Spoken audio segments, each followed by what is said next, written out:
siapa yang lead the exam. Because during the professional exam, dia ada dua examiner. Most of the time dia akan combine lah. One is the surgical base, punya surgical base punya specialty. Surgical base ni boleh boleh jadi ortho, surgery ataupun ONG. The other one is a medical base lah. Okay. Jadi most of the time kita combine kan, is sama ada surgical base plus medical base lah. So you see who lead the exam. Siapa lead the exam? So takkan tak kenal saya kan. Kalau saya lead the exam, so maksudnya the patient is of course lah surgical patient. So kalau macam doktor Dr. Naim ke apa ke yang medical kan lead the exam ataupun Prof Hao ke apa ke. So confirm lah is a medical patient. Okay, so is roughly can help you lah during the professional exam. Because during the professional exam is you have three factors. First is yourself. Either how prepared are you during the exam for the exam. Second, examiner. Kalau the examiner can be you can get a benign or malignant examiner. Third, the patient. So all these three factors, kalau okay, then your exam will be okay. So it's a difficult to say. Sometimes you okay, but the examiner okay, but the patient not okay. Sometimes the examiner also the patient okay, but you are not okay. So difficult to say. All these three factors okay, then you will pass your exam, inshallah. Okay. So we start with the colorectal carcinoma. Okay, so colorectal carcinoma is one of the common case you will see during end block exam, during professional exam, and also once you become a houseman or once you become a doctor.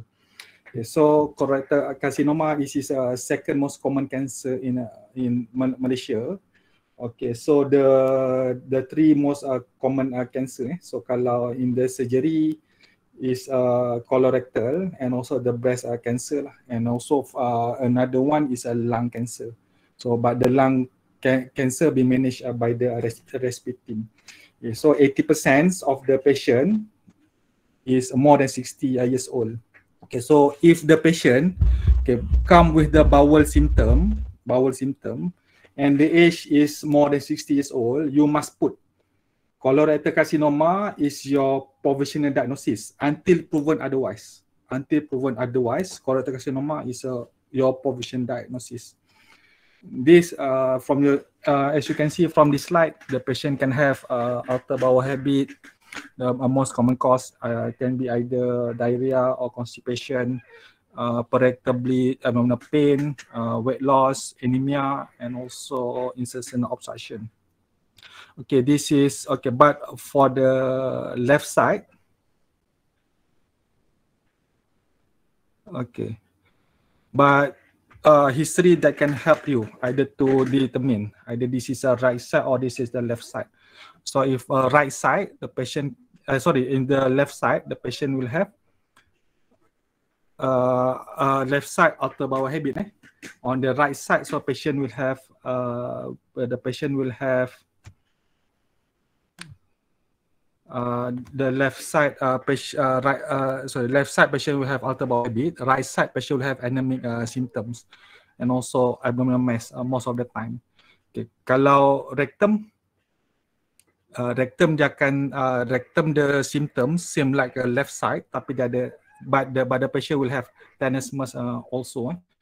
Okay, there's one case masa the last professional exam, patient come with the anemic symptom. Dia tak ada bowel symptom, anemic symptoms. And in the same time masa examine tu dia ada abdominal mass.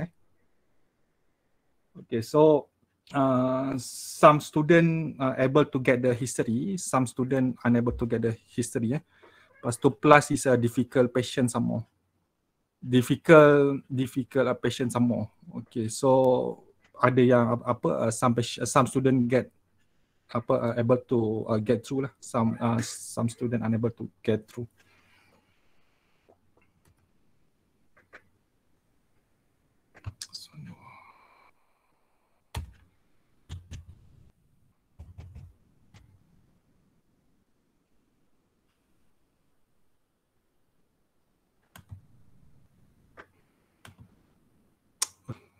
Sekejap slide ni dia hang pula dia.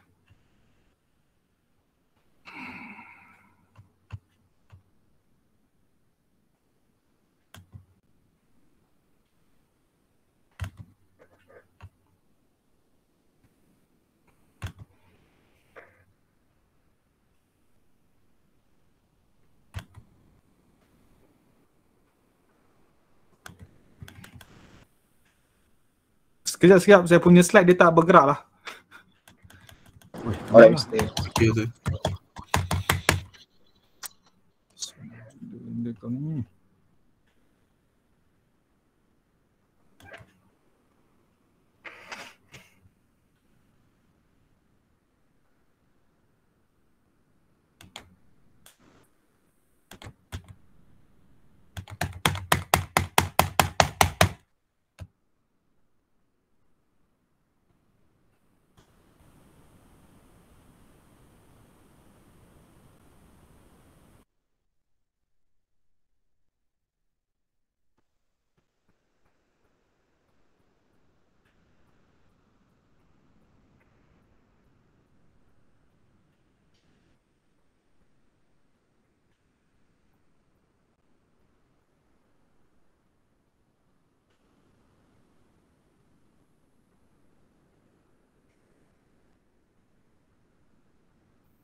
Yalah, tak apalah, ni sementara tunggu ni. Okay, so if the patient come with the, ni suara saya dengar?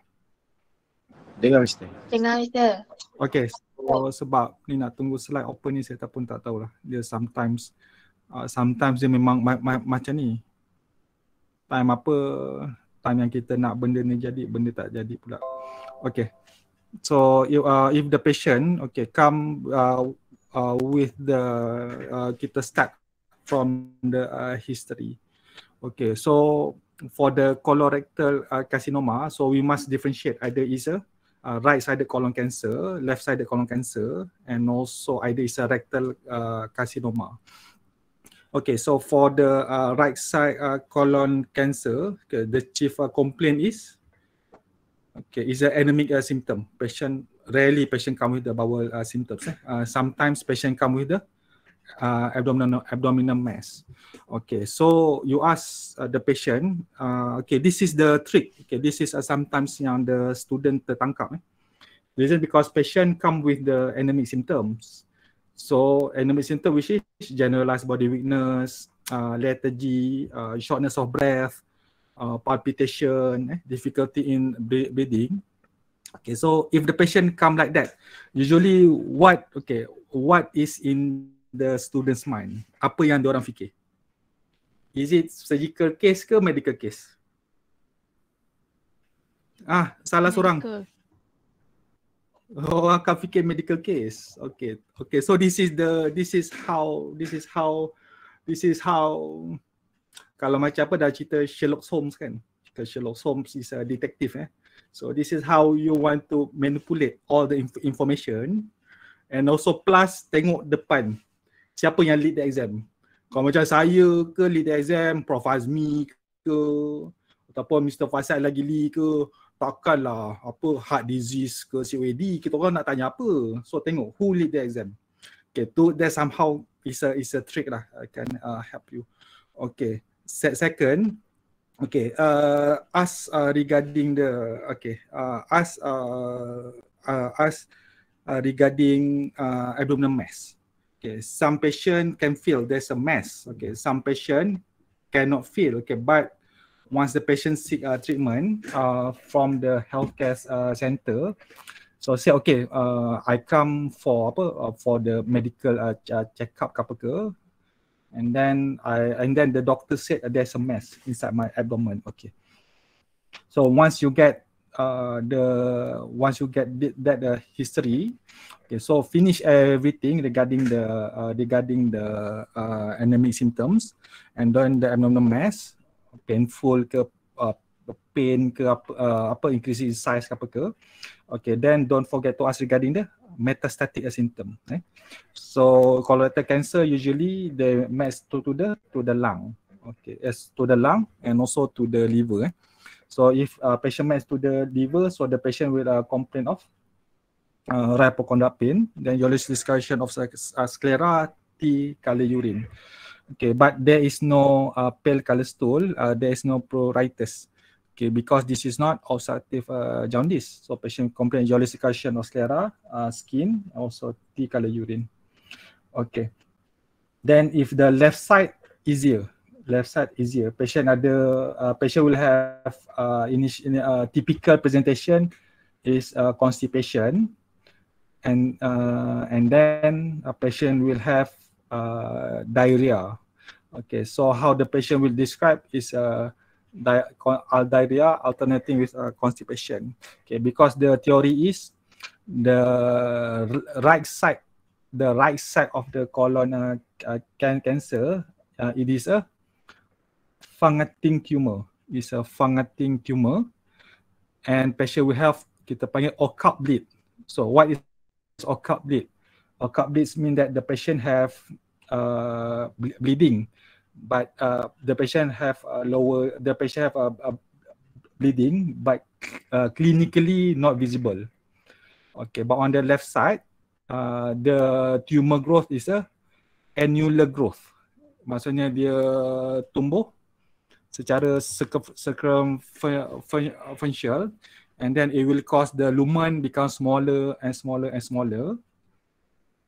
Then that's explain why the patient have constipation. Mean that because the diameter of the lumen becomes small, and then the feces will be difficult to go through.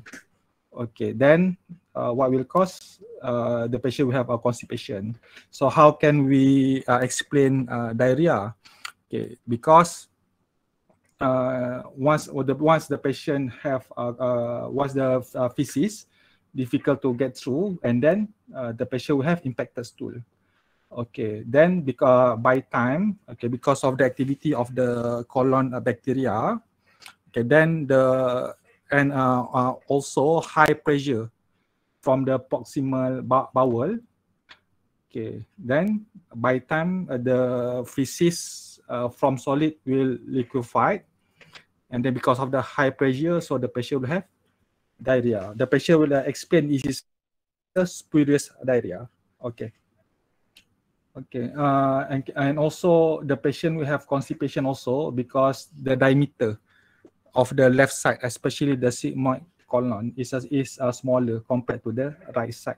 Okay, on the rectal CA, left side colon CA symptoms plus tenesmus. Okay. And the last history, don't forget to ask the patient regarding the risk factor. Okay, risk factor of colorectal cancer. Okay, is a family history of colorectal cancer. Okay, other risk factor difficult for us to ask the patient. Okay, because high meat intake, high processed food intake, low fiber diet tu susah sikit Bukan susah apa, because everyone pun makan McDonald juga. Everyone pun makan nugget, makan KFC juga. Okay. Then what you can find during physical examination.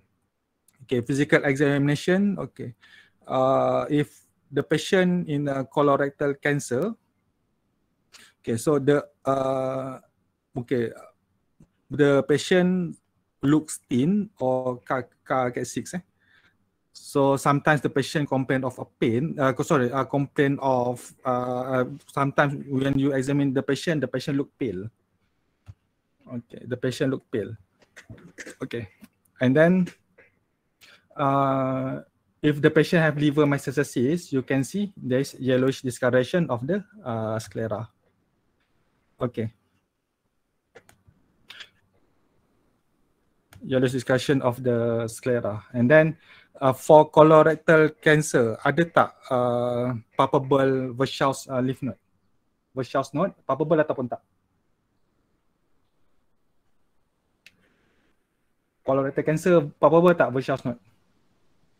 Prof. Singstein positif ataupun tak? Tak, okay. Because the palpable Virchow's node, if the cancer originate from the hepatobiliary or from the upper GI, so kalau colorectal cancer dia tak palpable. Dia tak palpable. Yo, kesianlah korang ni. Bukan barulah saya punya slide ni dia nak function. Ni nampak saya punya slide ni? Nampak Mister? Nampak. Oh yo. So, berapa lama saya present tak, dia memang kadang-kadang memang macam ni. Time nak exam masa tu lah apa stetoskop tak function lah, benda-benda last minute ni. Okay, so during per abdomen, okay, then you will if the right side, okay, if the right side, okay, most of the time you can feel abdominal mass. Left side boleh palpable tak abdominal mass? Left side pun boleh palpable abdominal mass juga. Okay, left side pun boleh palpable abdominal mass juga. So if palpable abdominal mass, most likely is already T3. Okay, if the mass is fixed, so it's already T4. And don't forget to check for hepatomegaly, and don't forget to do rectal examination. So for lung examination, then you can see presence of the if the patient have lung mets, so there will be presence of pleural effusion. Okay, so investigation, okay, investigation apa yang common, FBC, RP, LFT, correlation profile tu standard lah yang tu kita we no need to discuss. Okay, the diagnosis for colorectal cancer is the gold standard is colonoscopy. Okay, so why we want to do colonoscopy? So ada 6 reason. Okay, that's why if you do colonoscopy, you already find the tumor. Okay, do we still need to complete the scope anti-cecum or not? Yes. Okay, because first the reason for direct visualization of colorectal mucosa, that's from the colonoscopy. Second, we can know the location of the tumor. Okay, from the scope we can see.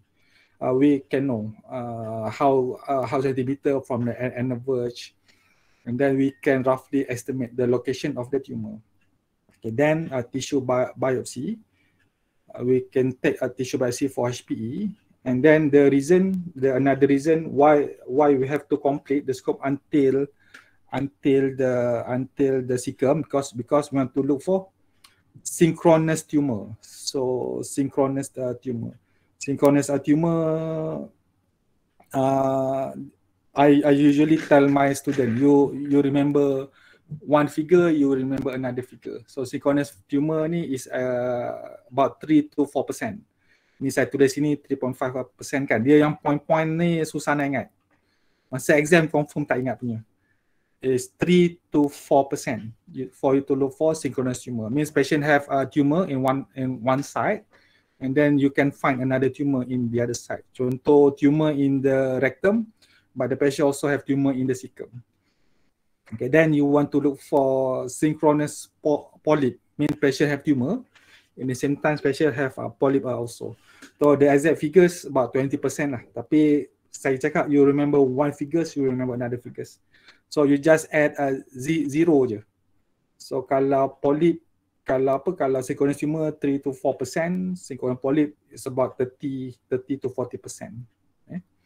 And also the risk of a progression of bleedings not high lah, 0.3 to about 0.2 to 0.3%. Okay, so kita ingat satu, kita ingat tiga. Kita ingat satu apa? Kita ingat 30%. So synchronous tumor 30%, kan? Synchronous polyp, synchronous tumor 3%. Okay. Synchronous polyp tambah lagi satu, tambah kosong, so 30%. So risk of perforation and bleeding 0.3. So ingat satu nombor, you ingat all the three numbers. Senang kan? Okay, senang. Boleh. Okay, jadi CT, okay, if fail colonoscopy, fail procedure of colonoscopy can be because of multiple factors. Because a patient have a previous history of surgery, then the patient have bowel adhesion, or difficult, they are difficult during colonoscopy because of acute angulation. Okay, so then we have to do CT colonography ataupun kita panggil visual colonography.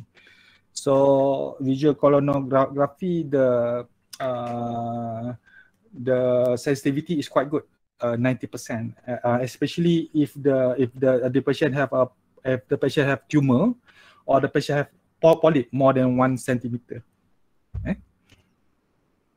Okay, so for CEA, by right, CEA is used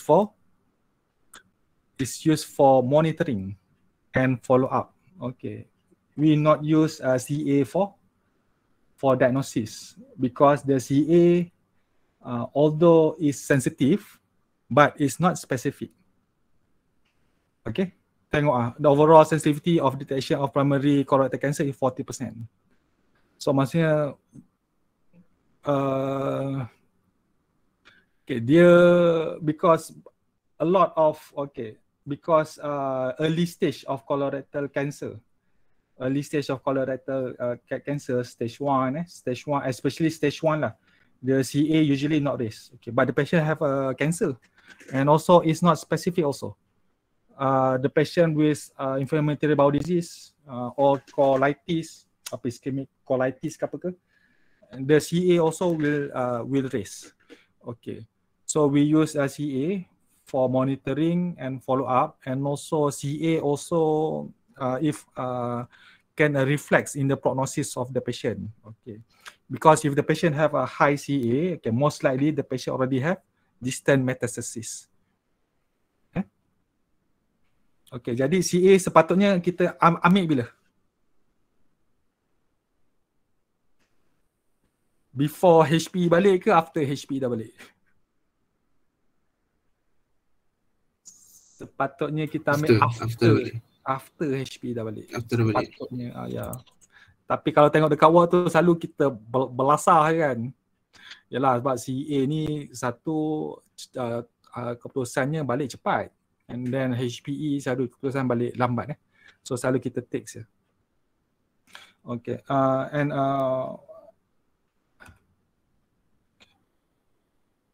okay, so management. Okay, management of the colorectal carcinoma. Okay, depends. Okay, either the patient have colorectal or have a colon cancer or rectal cancer.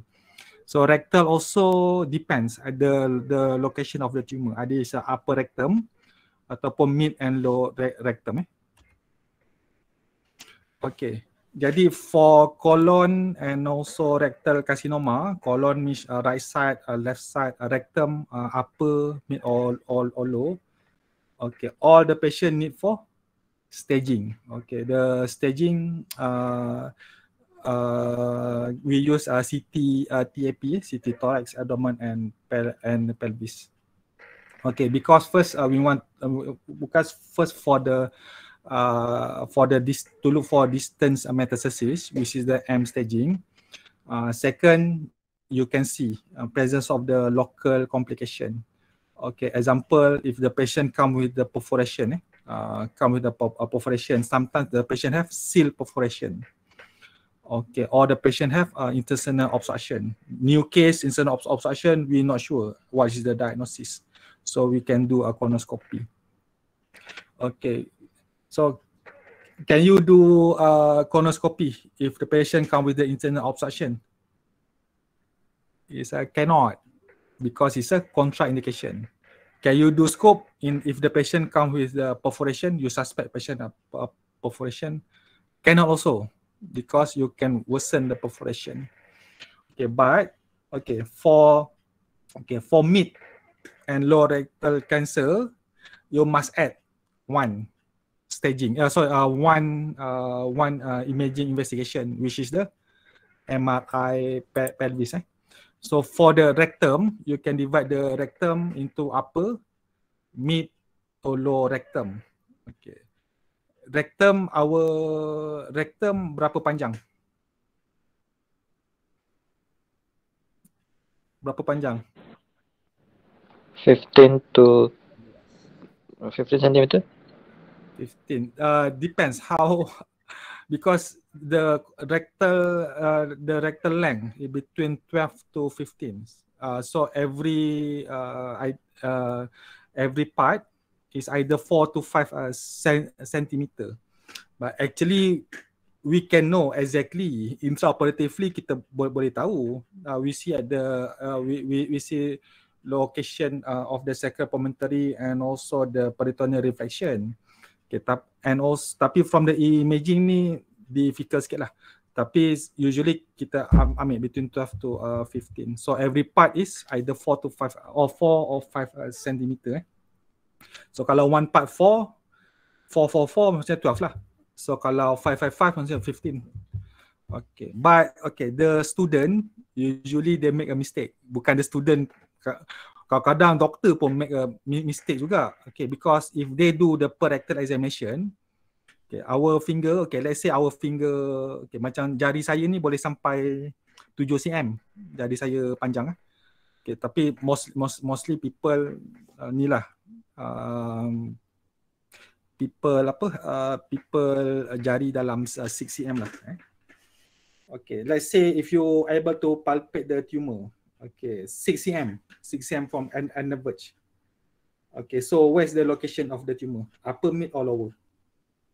Mid Lower. atau lower?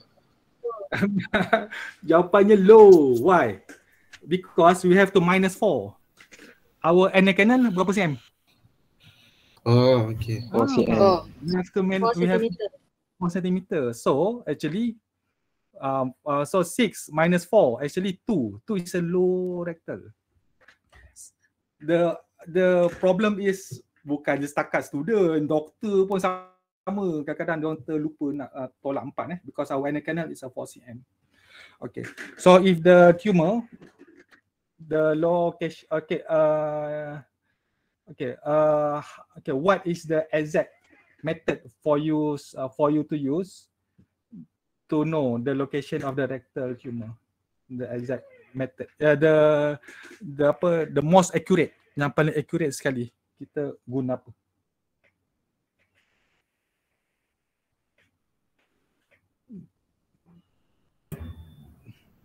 Kalau masuk dalam exam MCQ lah, kita guna apa? The most accurate. We use sigmoidoscopy. Tak. Jawapannya ialah kita guna finger. Finger the most accurate. Tapi finger ni kita boleh tahu apa low rectal tumor ataupun tak lah. Okay. That's the most accurate. Okay. Tapi if you cannot use our finger, the most accurate we use rigid sigmoidoscopy. Rigid sigmoidoscopy. That's the most accurate. Okay, tapi usually kita tak use. We use our cone-beam sigmoidoscopy or colonoscopy je. Okay, so why mid or low colorectal cancer, we have to use MRI pelvis. Okay, because we want to know the T and N staging. Okay, why you have to know the T dengan N staging? Okay, because there's a role of neoadjuvant therapy. Neoadjuvant therapy is a therapy before surgery. Okay. The therapy because before surgery. So how? Okay, if the patient have at least T3 or T4 ataupun positive N, okay, T3 or T4 ataupun positive N, maksudnya N1 lah, at least N1. So then the patient have to go for neoadjuvant therapy. Means that can be chemo, radio, or chemo plus radio before surgery. Okay, because neoadjuvant therapy first is a reduced risk of local recurrence. Dia reduce risiko cancer tu datang balik, local recurrence. Okay, second, it is a sphincter preserving procedure. Maksudnya by we do neoadjuvant therapy, we can preserve the sphincter. Maksudnya kalau dulu-dulu, kalau the tumor is so low, if once we do the surgery, kita tak boleh apply our stapler. Difficult sebab tumor tu terlalu besar. So we have to do APR, abdominal perineal resection. So maksudnya patient daripada kita buat low anterior resection, kita terpaksa buat APR. So patient will have permanent stoma. But now we able to downstage the tumor, so we can preserve the sphincter. Kita boleh apply kita punya stapler. Okay. Third ni lah to downstage the tumor lah. Once we downstage the tumor, our surgery will be easier. Lepas tu we can apply our stapler. There will be less risk of complication. So we can downstage the tumor. Okay, there's another option actually. We can do endorectal ultrasound. Okay, tapi we don't do. Okay, because the problem is the tumor is a stenosing tumor. Okay, and also if we want to look the response of neoadjuvant CCRT, is difficult through the endorectal ultrasound. Okay, what is the role of a PET scan? So PET scan we only do if uncertain ataupun equivocal. Is a uncertain ataupun equivocal finding. Okay, contoh, if the patient have a colorectal cancer ke, so there's a small lesion at the liver, small lesion. So from the CT scan pun our radiologist unable to tell the lesion, is it cyst ke ataupun metastasis. So we will do PET scan. So because a PET scan, it will uptake, and then it will enhance during the imaging. So if it is a metastasis, it will enhance. If cyst, then it will not enhance. Okay, we don't do PET scan for every patient. We only do if in uncertain or equivocal finding.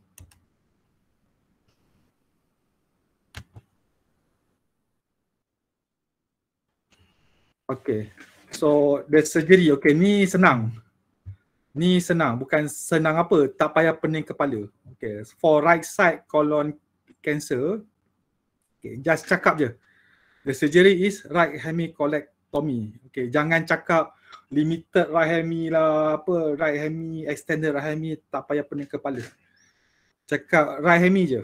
Okay, untuk left side, descending colon, colon cakap je, is a left hemicolectomy. Okay, lepas tu kalau rectum, okay, rectal CA apa ke mid ke low ke, just cakap anterior resection. Okay, tak payah cakap ni nama ni panjang ni. Lepas tu mid pun upper rectum pun boleh buat ni anterior resection plus partial TME, ataupun kita boleh buat wide macerator excision. Tak payah pening kepala, rectal CA je anterior resection, takkan salah. Kalau salah tuntut dekat saya masa exam. Janganlah. Takkan salah lah, because tak macam TME ni yelah is a too high level untuk kita punya master student. Okay, then then we go next is a role of neoadjuvant CCRT. So neoadjuvant ni ialah we give either radiotherapy or chemotherapy before surgery. Okay, so this is the indication. So for patient in mid or low rectal cancer, lepas tu T3, T4 ataupun positive nodes, and then actually there is a 3 method how you want to give neoadjuvant. Okay, tak payah tahulah. Dia ada long course, lepas tu dia ada long course CCRT, lepas tu dia ada short course RT, lepas tu dia ada TNT. TNT ni the total neoadjuvant therapy. Okay, kalau nak tahu, tak tahu pun tak apa. Kalau tahu nama je, tak payah tahu the detail. The detail ni apa? Dah kita punya master student punya level. Okay, so indication for adjuvant therapy means that after the surgery, we proceed with radiotherapy. So kalau stage 3 cancer, ataupun high risk stage 2 cancer, which is obstruction, perforation, polydifferentiated lymphovascular invasion, ataupun when the surgery the lymph node less than 12. Yang ni pun tahu tak tahu pun tak apa. Selalunya kita tak tanyalah. So because the technology keep on evolving, semakin lama our surgical technique evolving, become better, then our neoadjuvant and our adjuvant therapy also become better and better. During my time, my time ni macam tua lah pula. Masa saya student dulu, if the patient have liver mets ke, lung mets ke, that's it lah. It's a palliative lah. But now, if the patient have liver or lung metastasis, we able to treat patient curatively. Maksud kita boleh merawat pesakit dengan tujuan untuk menyembuh. Bukan sebagai palliative tapi dengan tujuan menyembuh. But there is a criteria yang nak kena fulfill. So if we able to leave behind at least 25%, normal liver. Tapi yang 25 ada 55 ni selalu orang lupa. So saya cakap selalu 30%. If you able to leave behind at least 30%, of normal liver, then you can resect all the distant metastasis to the liver. For lung there is no percent. Dia cakap as long as the remaining lung able to function properly. For the patient have good quality of life, so we can leave behind. So usually when we make this decision, selalunya bila kita buat decision ni?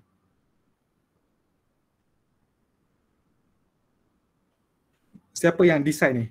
Adakah colorectal surgeon yang decide ataupun siapa yang decide? Multi-disciplinary team. Yes, selalunya if the patient have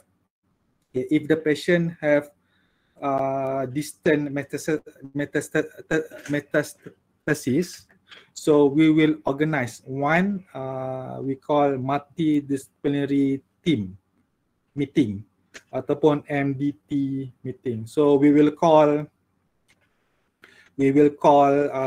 macam liver mets kan. So we will call our hepatobiliary team here, which is Prof Mr. Prof Mat Saleh, Prof Jun, Prof Nasir, they represent our hepatobiliary team. But the problem our pulmonary, kita punya cardiothoracic surgeon dah quit pergi private. Dah quit pergi private lah. Yalah dekat private kalau apa dia orang offer kita tak boleh ni, jual tak boleh nak lawan balik offer So dia orang dah pergi kita dulu ada kita ada seorang dulu cardiothoracic surgeon, tapi dia dah quit dah. Okay, so now we have to call our cardiothoracic surgeon from a HTE, and then attend by our oncology team, and also our and also kalau director team lah. So we will see and decide. Okay, so kalau patient ada liver mets, lung mets, so kalau kita Prof Jun cakap okay, this liver met I think I can resect, I can leave behind 30%. Okay, lepas tu our cardiothoracic team cakap okay, I can resect the lung mets, and then I can leave behind for the patient to go a good quality of life. Okay, so we can treat the patient as a curative, not palliative. Okay, so the follow-up for the patient. So we follow up for the patient for 5 years, 3 to 6 months. We will follow up. We will see the patient. We will follow up the patient from the history. From the patient complaint, physical examination, and then we will take CA. So the CA will be once every 3 to 6 months. Okay, and then for surveillance colonoscopy. Okay, so year 1. Okay, year 1 ni maksudnya after surgery. Satu year 1, satu lagi year 3 to 5. So masa year 3 to 5 after surgery. So maksudnya scope ada 2 kali. So 1 year after surgery. Another one is 3 to 5 years after the surgery. And then CT scan every year for 3 years. Kita buat setiap tahun sampai tahun ketiga. Okay. After finish 5 years, if CA tak raise, patient clinically semua okay, CT scan there's no metastasis. Kita buat colonoscopy, there's no recurrence. Okay, it means that the patient heal. Maksudnya patient dah sembuh dah daripada rectal CA, daripada colon or rectal CA, dan kita boleh discharge the patient from our clinic. Okay, that's all. Thank you. So anything want to ask?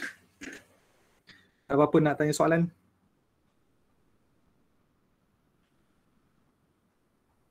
Kita nak tanya, kan ada TNM staging tu. Do we need to remember in detail every stage tu? Every TNM. Yes. Okay, if you able to remember good, kalau tak remember pun tak apa. Okay, the reason sebab masa exam selalunya tak sampai pun, apa yang detail-detail ni selalunya tak sampai. Kita we ask the patient, we ask the student history, physical examination, and then investigation, and then go straight to the investigation, also management lah. Okay, because masa exam dia bukannya macam colorectal surgeon akan dapat akan lead the colorectal case. Dia tak semestinya macam tu. Okay, dia as long as a surgical case, so kita boleh berjalan dah. Dan macam Mr. Faizal ke vascular surgeon, Mr. Azim ke plastic surgeon, dia orang pun tak ingat T1, T2, T3. Yang ingat tu Prof Nasir tu ingatlah. Prof Nasir pula, Prof Azmi ingat, Mr. Faisal ingat, macam saya ingat lah. Tapi most of the time kita tak tanya. Kita tanya the clinical. Yang clinical tu more important. Okay, next. Doktor nak tanya, kenapa neoadjuvant therapy tu kita buat untuk mid and also low rectal CA je? Kenapa bukan upper? Oh, because the mid and low rectal CA is a below peritoneal reflection. Okay, because upper rectal CA dia above peritoneal reflection. Okay, above if the tumor above the peritoneal reflection, so the rectal CA we manage same like colon cancer. Because mid dengan low, dia below peritoneal reflection, so there's a risk of local recurrence at the pelvic region. Kita panggil from the HP kita boleh tengok, kita panggil CRM. Kita panggil CRM ni stand for cranioradial margin. So which is how far the tumor from the mesorectal fascia. So because the tumor dia akan grow from the mucosa and then dia akan grow outwards.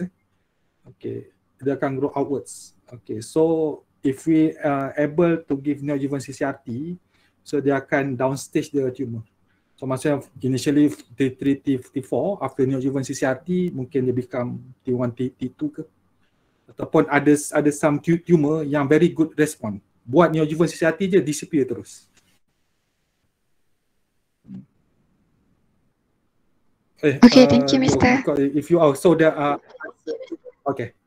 So faham Faham. Faham kan? Okay, so okay. Tak apa, ni soalan ni susah sikit, tapi kita selalu tanya master student lah. Okay, if after neoadjuvant CCRT the tumor disappear, will you proceed dengan surgery ataupun tak? Kan neoadjuvant kan? So neoadjuvant lepas tu is kita panggil complete response. Okay, because neoadjuvant dia ada 3 outcome. Pertama complete response, second partial response, 3 no response. Okay, so will you proceed dengan surgery ataupun tak? Tak, ni tak masuk exam, masuk master exam je. Saya nak tengok you guys punya thinking. Repeat colonoscopy. Colonoscopy disappear. Colonoscopy disappear, MRI, because after neoadjuvant kita akan do another MRI sebab kita nak assess kan. Dia complete response ke, partial response ke, non response ke. Okay. So will you proceed dengan surgery ataupun tak? Buat CT scan hilang, buat scope dah tak ada dah. And for CA doktor? CA normal. Tak iyalah tu. Okay, jawapannya ialah kita still proceed dengan surgery. Biopsi, kau nak biopsi apa? Tumor tu dah hilang. Jawapannya kita still proceed dengan surgery. Okay. Because complete response dia ada 2. Satu is imaging. Satu is imaging. Ni tak payah tulis. Tak masuk exam, masuk master exam je. Kecuali kalau korang nak buat master lah. Okay, because complete response ada 2. Satu is a radiological response, satu is a pathological response. So pathological response ni kita tak tahu. Daripada imaging complete response, tapi kita panggil is a radiological kita panggil is a radiological assessment. Okay. Daripada radiological assessment dia complete. Tapi pathologically kita tak tahu. Kita hanya tahu after kita buat surgery. Okay, so berapa persen sebenarnya? 100% kan? Okay, katakanlah 100% yang imaging, 100% imaging, patient have complete pathological response. Tapi bila kita buat surgery, berapa pathologically berapa persen yang memang betul-betul complete pathological response? Teka. About 30%. About, jawapannya rendah sikit, 20%. 12-20%. So maksudnya 80% tu still ada CA tapi imaging kita tak nampak. So that's why kita still proceed dengan surgery. Tak apa, ni soalan ni tak masuk exam. Masuk master exam. Okay, next question. Mister, I would like to ask, how many centimeter above from the anal verge when we can consider anal sphincter sparing surgery? Okay, so because kita kena ada, kita panggil oncological, kita panggil oncological resection for kalau tapi this one dah too detail lah. Bukan saya boleh cerita, kita boleh buat intersphincteric mucosa resection nanti komponen. Nak tahu ke tak nak? Kalau macam tu tak apa. Betul, bukan? Nak saya cerita boleh je, tapi isteri pun bukan kabut lagi kan. Nanti tunggu master tuntut dengan saya. Mr. Yusof, dulu masa saya file saya ada tanya ni, saya nak tuntut kamu soalan ni. Okey.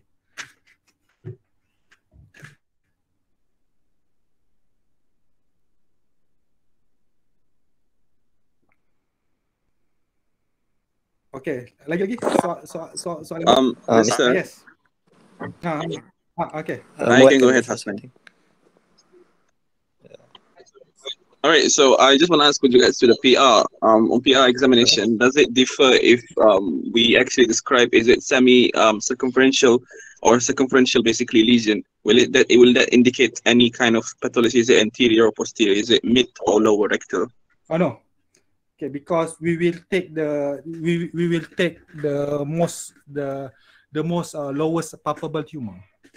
Okay, either it is anterior, you can palpate anteriorly ke or posteriorly to the rectum, no difference. Okay, except if your finger unable to pass through. When you do per rectal examination, okay, the tumor your finger unable to pass through. It means that the tumor is the rectal tumor is will have obstruction in the future. We call it a pending obstruction. Okay, so if the patient have a pending obstruction, so we have to do diversion. We have to do diversion, either sigmoid colostomy or transverse colostomy, and then we have to proceed with the neoadjuvant CRT for the neoadjuvant therapy. Okay, because let's say some people said finger unable to pass through but patient still able to BO. We just proceed je lah with the neoadjuvant therapy, because by neoadjuvant therapy the tumor will shrink. Betul kan? Okay, but the outcome has 3 outcomes. First, complete response. Second, partial response. Third, no response. So which patient will have complete, partial, no response? We don't know. Kita tak tahu. So we have to divert the patient and then send the patient for neoadjuvant therapy. Okay, I hope I answered the question. Yes, thank you so much. Okay, any other question? Mister, for neoadjuvant therapy, we will consider it in T3, T4, or if the nodes are positive, right? So yes. we do not consider metastasis at all, or is it that there shouldn't be any metastasis? Okay, again. So about metastasis, so we do not consider metastasis or there shouldn't be any metastasis. Okay, so like the in this case, because we have to differentiate our management. Okay, first is the management of the tumor. Okay, second, the management of the distance metastasis. Okay. And then we have to see what the aim of our treatment. Either our treatment is a curative our treatment is a palliative. Okay. So if our treatment is a curative, okay. Curative, okay, means the patient, okay, let's say the patient have a liver cancer. Okay, so we can do liver resection, okay, plus anterior resection, the resection of the rectum. Okay, because you must know, neoadjuvant therapy is not for distant metastasis. Is to prevent local recurrence. Okay, so if our aim is for curative, we will do neoadjuvant CCRT and then proceed with surgery, anterior resection plus liver resection lah. Okay, if our aim is for palliative, okay, palliative, maksudnya dah palliative, liver unresectable, lung unresectable, so kita nak buat neoadjuvant pun buat apa? Why you want to do apa? Why you want to prevent local recurrence? Padahal patient dah mets everywhere dah. Okay. Alright, thank you, Master. Okay.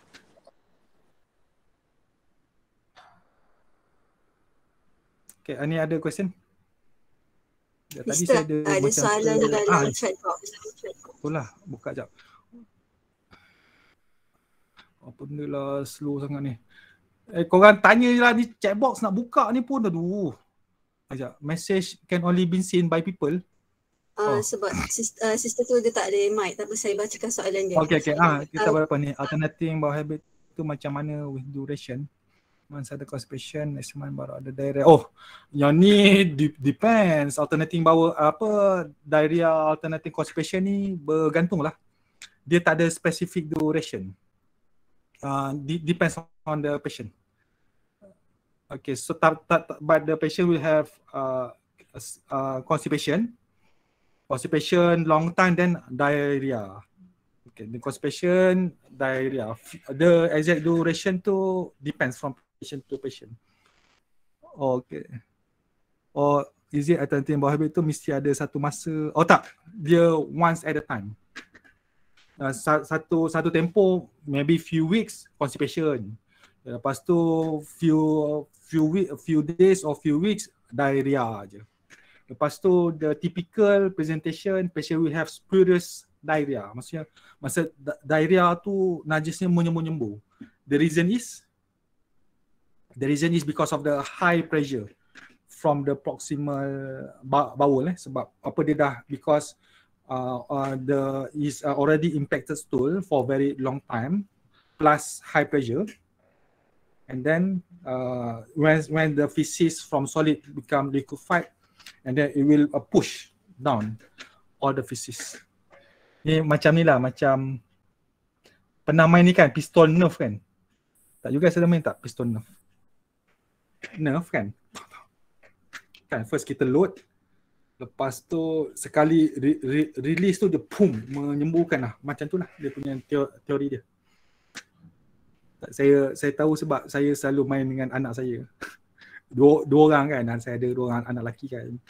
So anak lelaki main tembak-tembak lah. Kalau anak perempuan main masak-masak kan. So main tembak-tembak dengan anak saya. Okay, next question.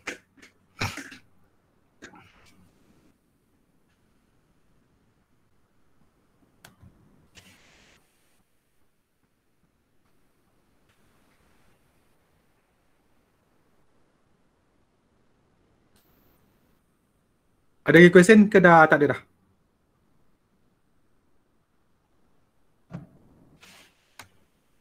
Okay, kalau tak ada question, saya pula tanya question. Okay, so kalau maths, okay, maths ada organ other than lung and the liver, can we still manage the patient curatively?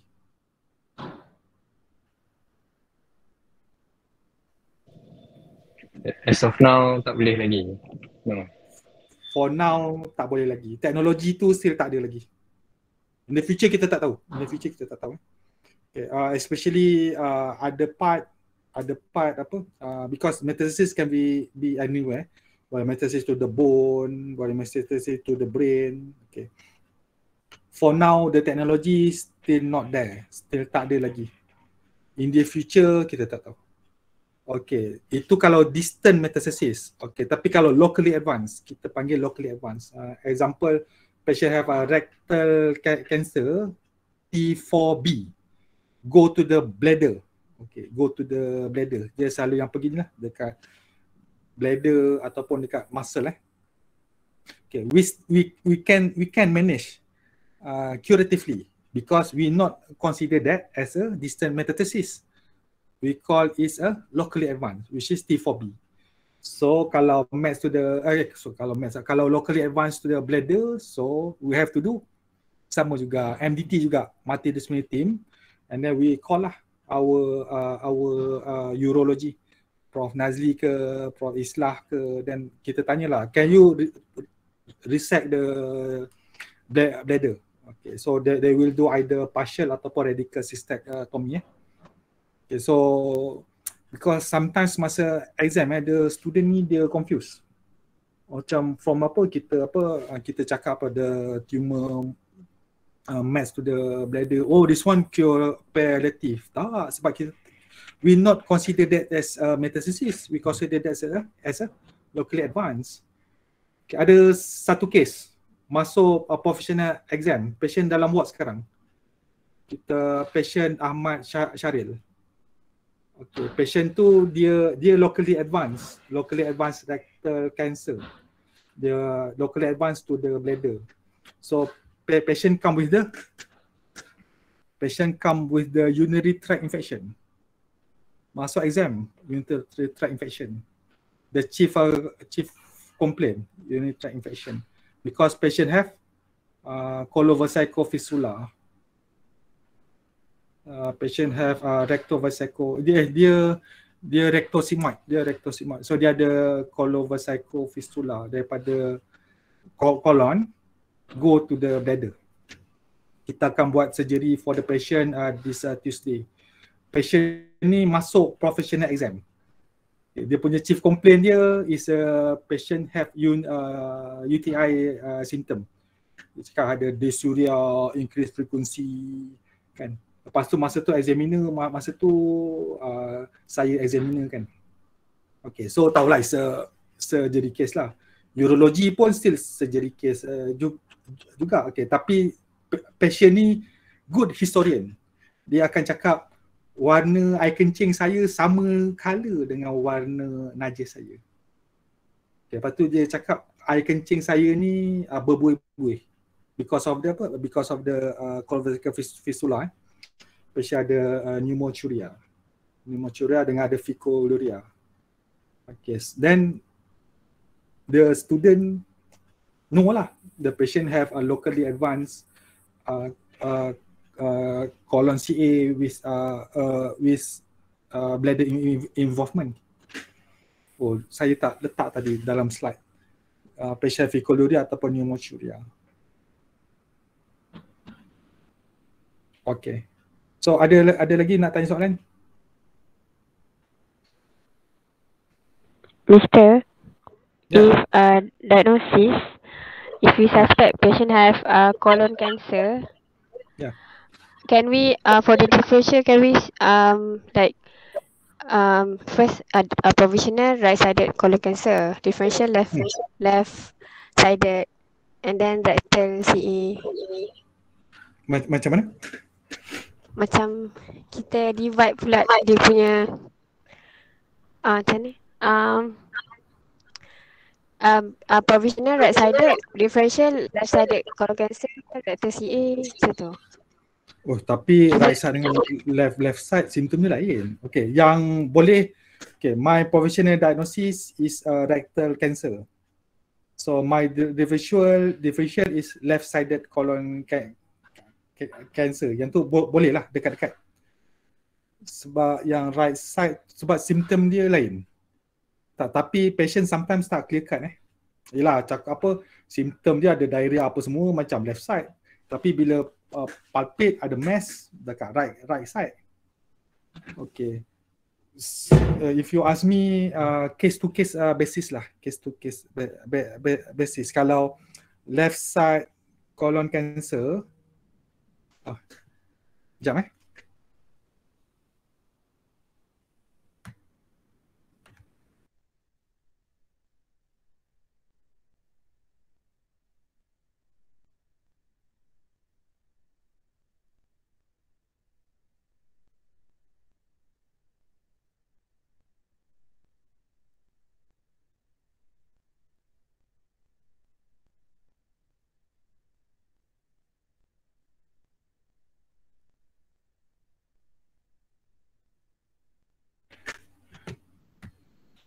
Oh, sorry. Apa Mr. Faisal lagi call pula. Yelah, kalau consultant call takkan tak angkat kan. Kita ada op ni esok ni. Okay. Apa soalan dia tadi? Kalau apa right side colon cancer, boleh tak differential diagnosis left side colon cancer? Jawapan dia boleh. So case to case basis. So kalau ada history suggestive boleh je. Okay, Mister. Thank you. Okay. Lagi ada tak lagi soalan?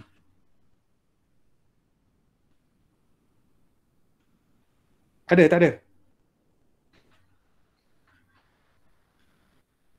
Tak ada Okay, so kalau tak ada, okay, good luck. Hopefully this session benefit all of you lah.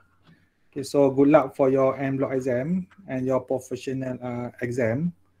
Okay, and then I have a session sebenarnya dengan saya punya ni. Dengan saya punya